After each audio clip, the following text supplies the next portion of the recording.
Hello friends, welcome back to our movie explanation channel. আজ আমরা explain করতে যাচ্ছি ভারতের প্রথম female superhero cinema Lokah chapter 1 Chandra. Cinema শুরু হয় একটা ওয়ার জোন এলাকায়, যেখানে চন্দ্রা ফেঁসে আছে। সে তার বস প্রকাশকে কল করে। প্রকাশ তাকে নির্দেশ দেন যে একটি প্যাকেট রক্ষা করতে হবে এবং নিরাপদে তাকে ফিরে আসতে হবে। ঠিক তখনই একটি চীনা মেয়ে চন্দ্রাকে মারার জন্য আসে, কিন্তু সেখান থেকে কোনোভাবে চন্দ্রা পালাতে সক্ষম হয়। প্রকাশ চন্দ্রাকে একটি সেফ হাউসে রাখে, যেখানে তার পরিচয় পরিবর্তন করা হয় এবং জানা যায় চন্দ্রা সম্প্রতি সুইডেন থেকে ফিরেছে। চন্দ্রার একটাই দুর্বলতা, সূর্যের আলো। তাই সে দিনে বাইরে বের হয় না, শুধু রাতে কাজ করে। চন্দ্রা রাতের বেলায় একটি রেস্টুরেন্টে চাকরি নেয়। একদিন সে প্রতিবেশী সানিকে বিপদ থেকে বাঁচায়। সানি প্রথম দেখাতেই চন্দ্রাকে পছন্দ করে। পরের সিনেই আমরা দেখতে পাই চন্দ্রা অর্গান মাফিয়া গ্যাংকে ধরার চেষ্টা করে। সেখানে তার ভ্যাম্পায়ার ক্ষমতা প্রকাশ পায়, তার দাঁত বেরোয় এবং সে শত্রুদের মারতে সক্ষম হয়।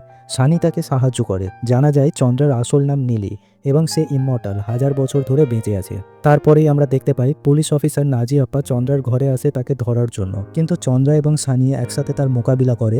চন্দ্রা তার লক্ষ্য অর্জন করে এবং নাজি আপ্পা হার মানে। এরপর চন্দ্রা সানির সাথে বিদায় নেয়। সিনেমার শেষের দিকে আমরা দেখতে পাই নতুন একটি চরিত্র, যেটা দুলকার সালমান এন্ট্রি করে, যিনি চন্দ্রার মতোই শক্তিশালী এবং ইমমর্টাল। এবং এখানেই শেষ হয় লোখা চ্যাপ্টার 1 এর কাহিনী। বন্ধুরা, আশা করি ভিডিওটা ভালো লেগেছে। লাইক দিন, চ্যানেল সাবস্ক্রাইব করে রাখুন এইরকম আরও ফ্রেশ কন্টেন্ট পাওয়ার জন্য। Thank you.